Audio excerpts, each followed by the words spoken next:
Hi everyone, thanks so much and welcome back. I'm back out here at it as I am daily on our motivational walks. We're going to start at the water's edge. As we normally do, I'm going to ask you to close your eyes and make a wish. All right, I made mine. Let's get going. Hope you're having a wonderful day. I got a call from my sister a few days ago, and I credit her with the content for today. And the title is the forgotten trauma response that can crush your mental health. And I have to tell you, thank you guys for also subscribing to my sister's channel, Dr. Nasia, up and running, and her content is amazing too. And from time to time, she'll call me or I'll call her with a bit of new research in the area of mental health and trauma. And boy, we were on the phone. We had to get our coffee going. She's in Chicago. I'm here on the East Coast. We were on the phone until the wee hours of the night dissecting this new bit of research. And I know you might say to yourself, Sheila, isn't that a bit much? Some of your responses are just a bit much. And what I would say to you, let me tell you something. When you're in these fields, you want the baker that's going to agonize over that perfect crust. You want the surgeon who is going to agonize over the perfect incision. You want the athlete that is going to train 4 extra hours a day just because they love it. Where there is kind of that intense energy and that passion, folks, there is focus. That's where focus is. And you're going to get excellence. Nothing else can come from that except excellence. And that, my heart is in my work. So as quirky as it may sound sometime, it's exactly the energy you want when you're learning from someone, when they're sharing information, because they care about what they are sharing and they're going to try their best to knock the ball out of the park for you.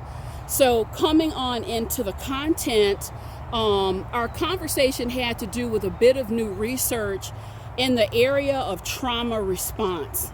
So for years, we thought that the base response to trauma and stress was fight, flight, or freeze. You're going to fight it, you're going to go away, or you're going to freeze up. Guys, strap yourself in for this one. Strap yourselves in for this one. There is another response. There is a response that has often been forgotten.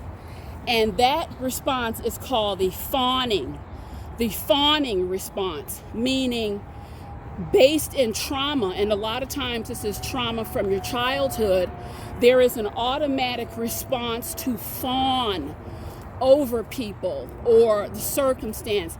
I've got to make it right. Oh my goodness, I need to apologize. What do I need to do to fix it? And you can imagine that this fawning response run amok, you can see how it can really destroy a person's life. I know a woman right now fawning over her adult child.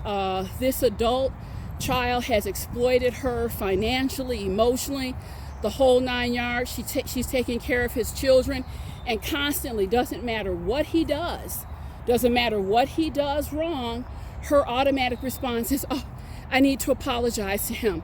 I need to make it right. Apologize for what? Apologize for what? You've done nothing wrong. But an automatic fawning response, the need to level a situation and level a circumstance by doing whatever you need to say or do to make it right, even to the point of throwing yourself under the bus, fawning over people, pampering them, apologizing when it's totally uncalled for in this particular situation. This is something that you need to look at.